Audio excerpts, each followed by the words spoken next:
Divorce একটি মারাত্মক রোগের নাম। ডিভোর্স একটি বিচ্ছেদের নাম। ডিভোর্স একটি নারীর আর্তনাদের নাম। ডিভোর্স একটি সন্তানের কান্না। ডিভোর্স একটি সমাজের অবহেলিত নারীর কান্না।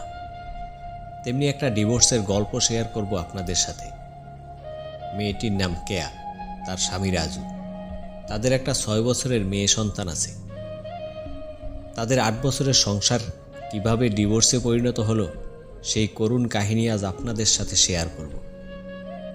চলো তবে শুরু করি। বিয়ের পর থেকেই আমার স্বামী আমাকে শারীরিক ও মানসিকভাবে নির্যাতন করত। মাঝে মাঝে আমার মা বাবাকেও গালমন্দ করত। আমি কিছুই বলতে পারতাম না, শুধু দু চোখ দিয়ে অশ্রু গড়িয়ে পড়তো আমার। আস্তে আস্তে তার দেওয়া কষ্ট মেনে নিতে শিখে গেলাম। শুধু সৃষ্টিকর্তার কাছে প্রার্থনা করতাম, কবে একটু শান্তি পাব।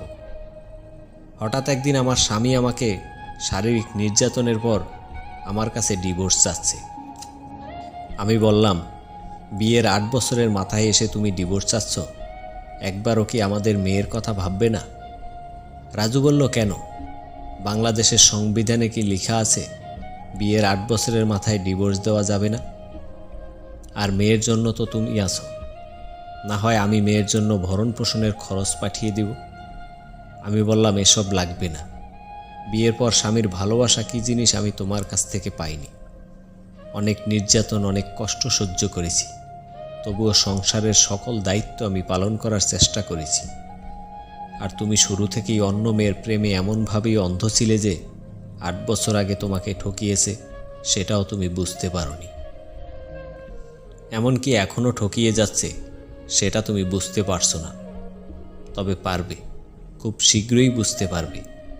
আর সেদিন আফসোস করবে আর হাহাকার করবে, কিন্তু তোমার পাশে কেউ থাকবে না।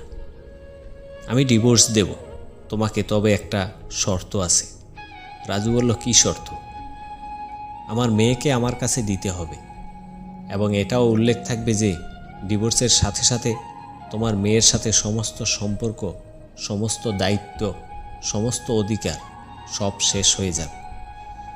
তোমাকে ভুলে যেতে হবে তোমার কোনো মেয়ে ছিল বা আছে। রাজু রাগান্বিত হয়ে বলল, কি বলছো?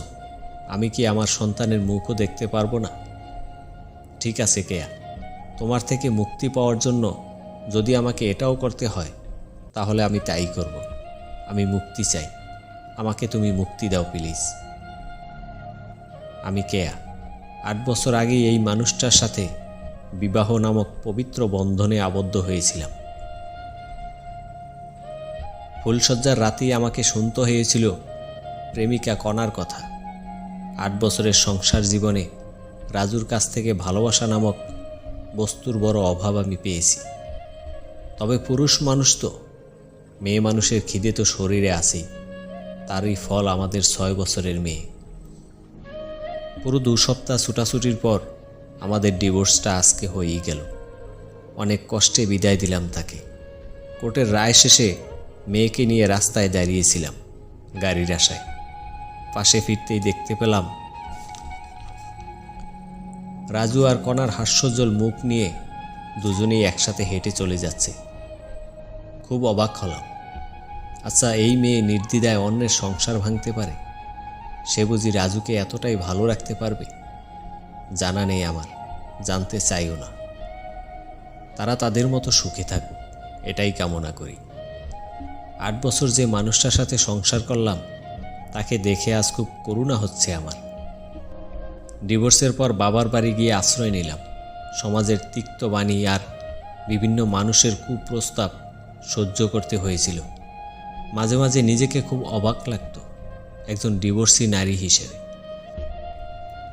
একজন ডিভোর্সি নারীকে ভালোবাসে না কেউ, কেউ জানতেও চায় না তার কষ্টের কথাগুলো। সবাই এটাই ভাবে আমি বোধহয় খারাপ ছিলাম। যাই হোক, মেয়েকে একটা স্কুলে ভর্তি করিয়ে দিয়েছি, আর আমি একটা নাচের স্কুলে শিক্ষক হিসেবে যোগ দিলাম।